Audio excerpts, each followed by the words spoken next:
नमस्ते, आप देख रहे हैं न्यूज़ 18। मैं हूं हर्षित और मेरे साथ हैं अमृत आनंद। आज हम बात करेंगे दिग्विजय सिंह के उस ट्वीट की, उस फोटो की, जिस पर वो एक फ़ोटो शेयर करते हैं नरेंद्र मोदी का, और तमाम जो बड़े नेता है ऊपर बैठे रहते हैं, चाहे वो अटल बिहारी वाजपेयी हो जो उस समय के बीजेपी के तमाम नेता, और उसी के नीचे बैठे रहते हैं आज के पीएम नरेंद्र मोदी, और कहते हैं कि संगठन के बारे में बताते हैं, कांग्रेस को सिखाते हैं, प्रियंका वाड्रा को टैग करते हैं, राहुल गांधी को टैग करते हैं। तो इस तरह की फोटो शेयर करते हैं और खलबली मच जाती है। आखिर चल क्या रहा है कांग्रेस के कुनबे में?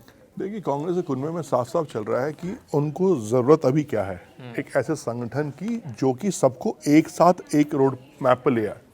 भारतीय जनता पार्टी आज इस देश में कई सालों से है।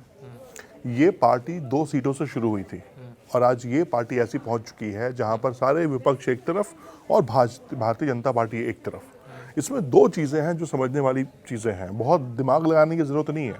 बहुत सिंपल तरीके से समझने की चीज़ ये है कि अगर आप एक रहेंगे तो सेफ रहेंगे। ये बहुत सिंपल लाइन बोली जाती है, 3 लाइन बोली जाती है हर्षित। आप ये समझ लीजिए कि आपको ये काम करना है कि एक मार्गदर्शन होना चाहिए आपका, एक रोड मैप आपका होना चाहिए।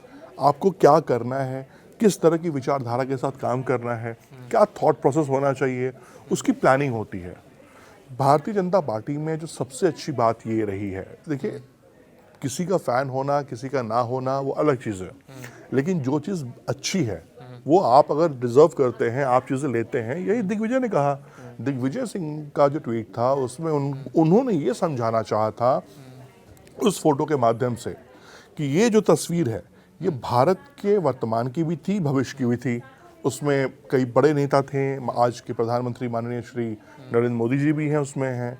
तो दिखाता है कि संगठन में लोग काम करके एक साथ एक दूसरे के साथ रहकर आगे बढ़ते हैं। कांग्रेस आज की तारीख में क्या है? कांग्रेस एक इंडिविजुअल पर चीज़ें चल रही हैं। राहुल गांधी का अपना खेमा है, प्रियंका गांधी जी का अपना खेमा है, खरगे वही बोलते हैं जो राहुल गांधी बोलते हैं।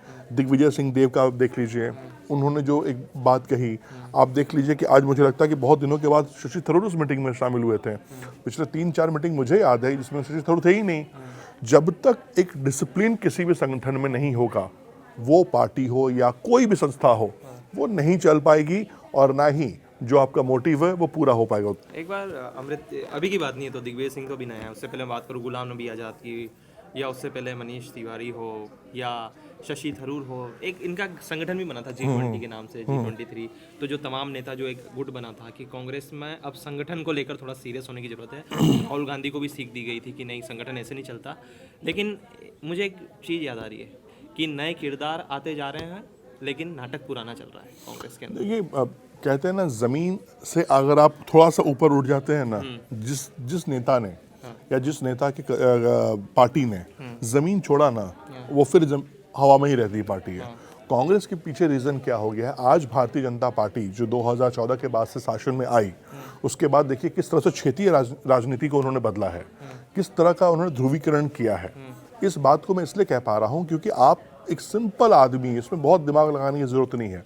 सिंपल कैलकुलेशन ये समझिए कि उस पार्टी ने जमीन की लड़ाई लड़ी, जमीनी लड़ाई लड़ी।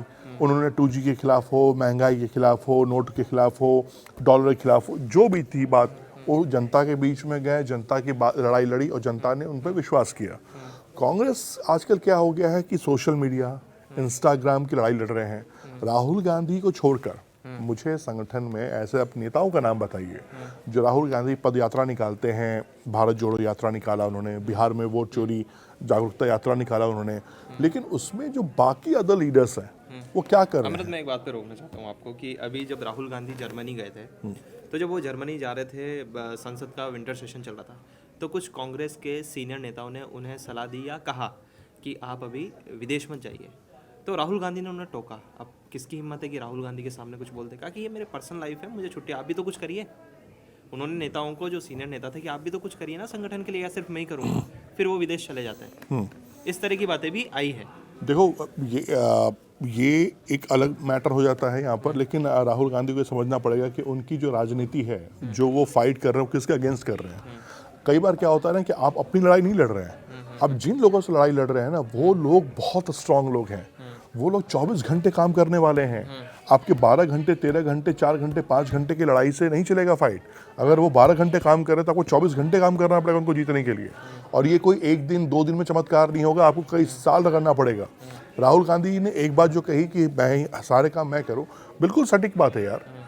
पहले आप तस्वीरें उठा के देख लीजिए, भाजपा जब आंदोलन क्या करती थी, राजनाथ सिंह जी अलग आंदोलन करते थे, स्मृति ईरानी जी का अलग आंदोलन होता था, तो हर नेता कुछ ना कुछ कर रहा होता था। चाहे वो बिहार में हो, चाहे यूपी में हो, चाहे वो राजस्थान में हो, चाहे वो मध्य प्रदेश में हो। उस समय जो सीएम थे शिवराज सिंह चौहान जी, वो भी रोड पे, सड़कों पे आते थे। जब तक आप राजनीति लोगों के बीच में जाकर नहीं करेंगे, सड़कों की राजनीति नहीं करेंगे, क्योंकि वहीं से सब कुछ मिलता है। हम हमेशा कहते हैं ना कि ये सड़क से संसद तक पहुंचा है, तो सड़क पे रहोगे तभी संसद पहुंचोगे, हवा में नहीं पहुंच पाएंगे। हमने देखिए ऐसी बात भी नहीं है, भारतीय जनता पार्टी लगातार रिफॉर्म्स करती रहती है। चाहे आपने अभी 3 राज्यों को, राजस्थान हो, चाहे मध्य प्रदेश हो, चाहे छत्तीसगढ़ हो, तो चाहे सीएम मोहन लाल हो, भजन लाल हो, है ना, या आपने देखा होगा, या विष्णु छत्तीसगढ़ के अंदर, तो नए चेहरे लाए, जो कहते हैं ना राजनीति के जो क्षत्रप होते हैं, जो एरिया के जो कहते हैं कि प्रभावशाली नेता, उनसे लाके पीछे जो बैठा हुआ कार्यकर्ता उसको वो मुख्यमंत्री बना देते हैं। आप नरेंद्र मोदी का उदाहरण भी देख लीजिए, चाहे आप नितिन नवीन का ही देख लीजिए ना, कि मतलब जो व्यक्ति कोई सोच नहीं सकता था मीडिया के अंदर, वो उस व्यक्ति को आपने कार्यकारी अध्यक्ष बना दिया है। तो इस तरह के जो रिफॉर्म्स है, भारतीय जनता पार्टी लगातार एक नई पीढ़ी तैयार करती रहती है। तो क्या ये कांग्रेस के अंदर पॉसिबल है? क्या इसी के मद्देनजर दिग्विजय सिंह को मजबूरन ये ट्वीट करना पड़ा, ये फोटो शेयर करनी पड़ी कि हमें भी संगठन को मजबूत करना होगा, जिस तरह से भारतीय जनता पार्टी लगातार नवाचार करती है? इसलिए भारतीय जनता पार्टी हर स्टेट में, हर जगहों पर राज कर रही है। आप एक बात समझिए, आप कोई भी पार्टी, एक बड़ी पार्टी जब होती है जिसमें बहुत सारे कार्यकर्ता होते हैं, हर कार्यकर्ता की अपनी इच्छा होती है कि मैं भी अपने राज्य के लिए, मैं अपने देश के लिए कुछ ना कुछ कर पाऊँ। देखो भारतीय जनता पार्टी में ये है कि वो हर समय कुछ ना कुछ बदलाव करते रहते हैं, नए चेहरों को मौका देते हैं। नए चेहरों को मौका देने का फायदा क्या होता है, जो उनका नेक्स्ट जनरेशन होता है वो अलर्ट हो जाती है कि अरे हाँ, जब इनको मौका मिल सकता है। जैसे आपने नाम लिया नितिन नवीन जी का, मैं उनको बहुत अच्छे से जानता हूँ, हमारे पारिवारिक संबंध भी उनसे हैं, लेकिन वो आदमी जेन्युइन ग्राउंड लेवल पर काम करते हैं। भाजपा ने ये संकेत दिए हैं कि अगर आप जमीन पर काम कर रहे हो, लगातार काम कर रहे हो, बिना किसी लालच के काम कर रहे हो, तो संगठन आप पर नजर बनाए रखा है। ऐसा नहीं है कि आपको अनाथ छोड़ दिया है, आपको जो मन में आए करते रहो, नहीं। भारतीय जनता पार्टी हो या फिर आरएसएस हो, उनके जो भी कार्यकर्ता कार्य कर रहे हैं, उन पर वरिष्ठ नेताओं की नज़र है, संगठन की नज़र है। और ये जो नितिन नवीन को बनाया गया है, ये उनके जीवन का बहुत बड़ा ही एक, मैं कहूँगा कि स्टंट, मैं कह लूँगा कि कहूँगा है। साथ ही साथ उन कार्यकर्ताओं के लिए भी है जिनको ये लगता है कि अरे यार, ये पद हमको कहाँ से मिलेगा, हम तो उस पद के लायक ही नहीं है। लो भाई, बन गए, 2 साल में फिर बदले जाएंगे, 3 साल में बदले जाएंगे, फिर बदलाव होता रहेगा। तो मौके मिलते हैं। अब आपको नहीं मिला और आप नाराज हैं, आप घर बैठ के ट्विटर, सोशल मीडिया पर चीज़ें कर रहे हैं, तो ये राजनीति आपको ले डूबेगी। दो दिग्विजय सिंह जी ने ट्वीट में करके इशारा किया था, ये बिल्कुल सही इशारा है। अगर कांग्रेस को, देखो, एक पक्ष को भी विपक्ष चाहिए, सरकार भी चाहती है कि एक मजबूत विपक्ष सामने आए और मुद्दों की बात करे। तो हवाई बात करना, लड़ाई करना, झगड़ा करना, मुद्दे बनाना और दिन काटना, ये सारी चीज़ें अलग हैं। आप मुद्दों की बात कीजिए, सरकार को मुद्दों पे घेरिए, सरकार को आप दिशा दिखाइए कि आपको 5 साल जो जनता चुन के लाई है, आप गलत इस ट्रैक पे जा रहे हैं। बट ये कांग्रेस तब कर पाएगी ना जब उसके पास संगठन होगा, लोग होंगे, अपने वोटर्स होंगे, उनके अपने कार्यकर्ता होंगे। आप बताओ ना अर्षिद, आप भी राजस्थान से हैं, आप ये बताइए मुझे, उनके कितने बूथ पे जाने वाले कार्यकर्ता होते हैं? नहीं, मैं अब राजस्थान की आपने बात करी कि दरअसल जब सत्ता आती है ना, तो एक कांग्रेस के अंदर एक संघर्ष छिड़ जाता है सत्ता का हासिल करने में। चाहे आप, इन्होंने क्या कर रखा है कि हर जगह 2 नेता बिठा रखे हैं। चाहे आप राजस्थान में देख लो, आपने राजस्थान की बात करी तो एक तरफ अशोक गहलोत है, एक तरफ सचिन पायलट है। तो जब ये दोनों रहते हैं तो सरकार, मतलब कहते हैं ना कि संगठन में आपस में लड़ाई हो जाती है कि अपने 100 विधायक बुला लिए कि हम आला कमान आ रहा है तो उससे मिल नहीं रहे, तो इस तरह की चीज़ें, आला कमान को आंख दिखा दी जाती है, उसके आदेश को मना कर दिया जाता, नहीं हमारे हिसाब से चलेगा। अब आप कर्नाटक की बात कर लीजिए, सिद्धारमैया को ले लीजिए, डीके शिव कुमार, जहाँ पर भी इनकी सरकार है, मतलब कोई कंट्रोल है ही नहीं ना। अगर आप यही भारतीय जनता पार्टी में देखते हैं, अगर उन्होंने एक आदेश दिया है तो सब लाइन में खड़े होकर जी, मतलब जो बॉस ने कह दिया है वही होगा। जो संगठन की जो अनुशासन होता है ना, वो भारतीय जनता पार्टी में दिखता है, लेकिन कांग्रेस के अंदर आपको दिखेगा कि नहीं, वो लड़ाई कर रहे हैं, मन मर्जी से काम कर रहे हैं। कांग्रेस की जो आला कमान है, जो कांग्रेस चल रहा है, चाहे वो सोनिया गांधी जी हो, राहुल गांधी हो, या प्रियंका गांधी हो, मल्लिकार्जुन खड़गे जी हो, ये सभी बड़े नेताओं को एक साथ ये मैसेज देना पड़ेगा कि अगर खड़गे जी ने कुछ बोल दिया है तो वो वर्डिंग जो है वो राहुल गांधी की भी वर्डिंग है, वो सोनिया गांधी जी की भी है, वो प्रियंका गांधी की भी है। ये नहीं हो सकता है ना। बीजेपी में क्या है, अगर जेपी नड्डा जी ने पहले कुछ बोल दिया था तो जो बोल दिया वो आपको एक चीज याद है क्या, मनमोहन सिंह एक बिल लाए थे और राहुल गांधी प्रेस कॉन्फ्रेंस देखो करी, सबके सामने फाड़ दिया। वो बीत गई सो बात गई, बात अब सिंपल सी मतलब आप है। सोच सकते थे कि राहुल गांधी आते हैं प्रेस कॉन्फ्रेंस में, बीत गई नहीं, क्योंकि सामने आपका कार्यकर्ता भी ये देख रहा ना कि जब पार्टी का बड़ा नेता ही जब सबके सामने प्रधानमंत्री थे वो आते हैं उस टाइम और राहुल गांधी पेपर फाड़ देते हैं, वो क्या सीखेंगे? इसी कारण हम भी बगावत दिग्विजय को तो ट्वीट डालना पड़ा ना। जो बीज बोएंगे, कहते हैं ना कि आप बबूल का बीज बोगे तो आम कहाँ से खाओगे, कहानी यही है ना। तो जो आप एग्रेशन दिखाएंगे, जो चीज़ें आप करेंगे, वही चीज़ें आगे पीढ़ी में जाती है। हर कोई एक दूसरे को आंख दिखा रहा है कांग्रेस में, हर कोई एक दूसरे को लीडर मानने को तैयार नहीं है, हर कोई एक दूसरे को कह रहा है अरे यार ये इनकी बात कौन सुनेगा, तो इसी कमरे में बैठ रहे हैं। देखो जो भी है, एक विपक्ष चाहिए, मजबूत समझदार विपक्ष जो देश को एक अल्टरनेटिव व्यवस्था दे। इससे दो फायदे होते हैं। मजबूत विपक्ष जब होता है तो सरकार भी सही दिशा में चल रही होती है, विपक्ष भी सही दिशा में होता है और फायदा जनता का होता है। एक कांग्रेस कार्यकर्ता भी कंफ्यूज होते हैं, हम प्रियंका गांधी की तरफ जाएं या राहुल गांधी की तरफ जाएं, ये भी तो एक है ना। यही तो दिग्विजय सिंह जी बताना चाह रहे हैं श्वेत। यही तो ट्वीट किया था उन्होंने कि भैया इस ट्वीट से आप ये समझिए कि जो संगठन क्या होता है।